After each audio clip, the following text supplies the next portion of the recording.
Hello friends, in today's episode we learn how to test your soil for drainage and list out 10 things you should add into your garden soil to make it a perfect well-draining potting mix favorable for healthy plant growth. We'll also include some cheap alternatives in this list. Coming up.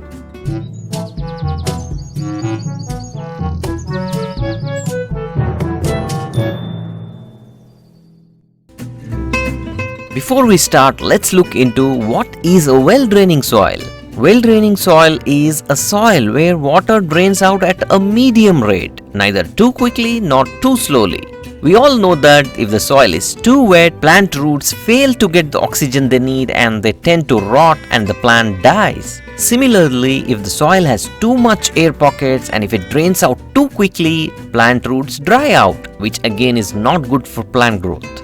Compacted clayey soil is an example of a poorly draining soil, whereas sandy soil is an example of a fast draining soil. So, in order to make the perfect or near perfect well draining soil, you need soil amendment and adding one or more of certain stuff or ingredients to your garden soil in proper proportions, neither too less nor too much. We'll demonstrate you a simple test to check whether your soil is the perfect well draining soil at the end of this episode. Before that, let's list out the top 10 things you should add into your potting soil to achieve this goal. On number 10, peat moss.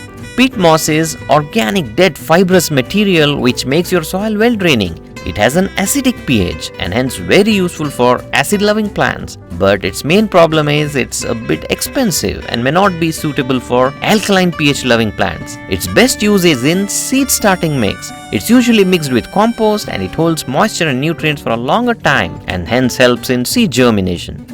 Peat pellets like these are available which are really great for starting seeds. On number 9, perlite. Perlite is another natural substance and amorphous volcanic glass, and sometimes they call it as volcanic popcorn. When you look at perlite under a microscope, you should see that it's quite porous, and this property aids in making soil well draining and well aerated. Perlite forms a great stuff for making indoor potting mix and a seed starting mix. But you cannot add perlite alone to garden soil or compact soil because it easily gets crushed to powder on pressure. On number 8, pumice. This is another natural substance. The main advantage of this substance is it overcomes the problem of perlite, that is, which gets crushed into powder on pressure when mixed with garden soil. So, pumice in this case is the best option. Garden pumice or horticultural pumice is available in various grades or sizes and a very useful ingredient in succulent potting mix. On number 7, vermiculite. This is another naturally obtained substance with a neutral pH. It holds a lot of moisture and makes a well-draining soil. It will not rot or degrade or mold and is non-toxic and sterile, which makes it a good option in a seed starting mix. This is great for water-loving plants because it holds a lot of moisture. But be careful or better not use it in succulent potting mix. There are different grades of vermiculites available for gardening. You can use a lower size grade for making your seed starting mix along with other stuff like Coco peat or peat moss. If you're using this alone to mix with garden soil, you should use in this proportion like 1 part to 3 parts soil. On number 6, Coco peat. It's the most widely used growing medium which is obtained and processed from coconut fibers. This is available as ready to mix powder or compact bricks which can be easily reconstituted by mixing it with water, and this expands into lots and lots of volume of coco peat. It has a slightly acidic pH of around 6 which is very much favorable for most plants. Depending on the requirement or the plant you are growing, you can mix about 1 part to 2 parts soil, that is 1/3, or 2 parts to 2 parts soil, that is 50%, especially for making indoor potting mix or terrace gardening mix to make it a lightweight potting mix. For seed germination, you can use coco peat alone or add some 20 to 30% compost in it to support the seedlings until transplant. On number 5, compost. Yes, adding compost like decomposed cow dung or horse dung or even leaf compost and even special compost like vermicompost, this is not only indispensable for plant growth but this also makes your soil less compact and well draining.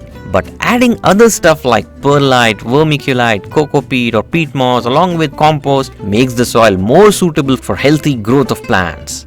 On number 4, sand. Adding construction or river sand is another good option if you do not want to purchase perlite or vermiculite or things like that. Remember not to use sea sand or beach sand for your plants.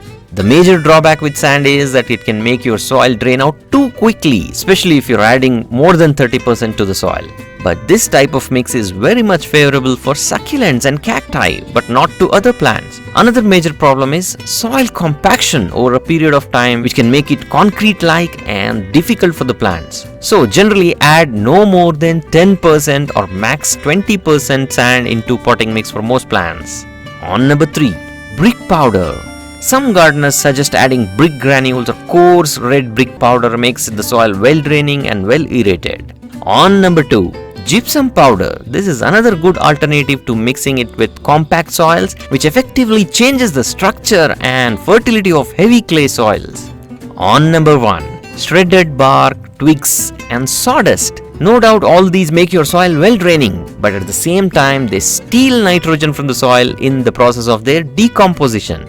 So if you're adding these stuff into the potting mix or for mulching, make sure you mix a lot of supplements to supply nitrogen to your plant and prevent its deficiency. Now, finally, a simple and a rough test to check whether your soil is perfectly well draining.